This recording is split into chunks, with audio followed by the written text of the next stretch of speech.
Brandon, how's practice today? It was good. We're out here just trying to get better every day and keep stacking days. How you feeling so far about your season? I feel like it's going good. I'm just trying to keep getting better every game, every week. Do what I do. Are you surprised to see an increase in kind of workload these last few weeks? No, not really. I just believe in what I do and believe in the work I put in. What did it mean to you to be able to break that long touchdown run against East Carolina? It felt good, but I feel like I couldn't do it without my team and alignment. What did you see on that play? Can you take us through it? I just seen like they were all stacked on the line of scrimmage, so I just made a read before the play and went with it. Did you get nicked up a little bit at the end of that play? What happened there? Just a little, but it was, since we had a bye week, I'll be good for this week. I practice all week. Brandon, tell us a little bit about your running style. How would you describe yourself for someone who doesn't watch you practice and only sees you in the games? I feel like I'm pretty balanced. I can run downhill, go outside, run behind my pads. I can just stay balanced.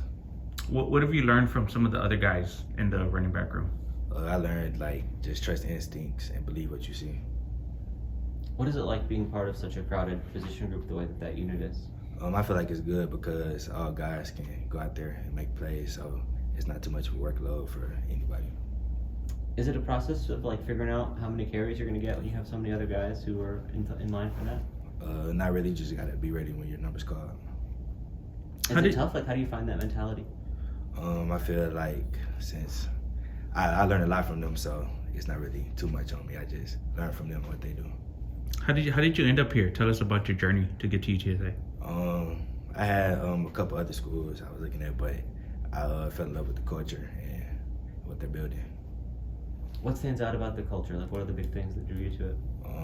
Really just everything. You got a triangle and how they all go together, and just how they go with you on the field and off the field. What are the big things that you learned going through the redshirt season last year? I learned just be ready, and I learned more about football and the things I didn't learn in high school. Do you think there's kind of certain skills that you bring to the table that set you apart from the rest of the group or impact the offense? No, I feel like we can all kind of stay balanced and do everything. I'm just I'm a little bigger than them, but we can all run and stuff, so it doesn't make too much of a difference. Getting a little taste of some success here, how do you set the expectations for yourself going forward? Just try to keep getting better and improving. Is it surprising? You're a younger guy, especially in a group with some old guys.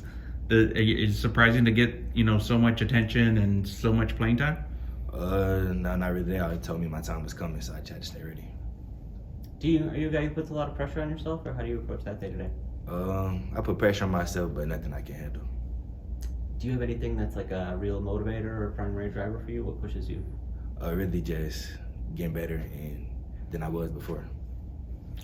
We mentioned the getting nicked up at the end of the long touchdown run. Was it tough to not be able to be out there down the stretch? What was that like? Yeah, I wanted to be out there, but I knew that I was kind of banged up, so I believed in my teammates. Is that hard to watch, or what's it like from the sideline the rest of the game? No, it wasn't hard. I always thought we could do it. Even when we didn't, I just kept believing. Cool. All right, appreciate it. Thanks. Thanks.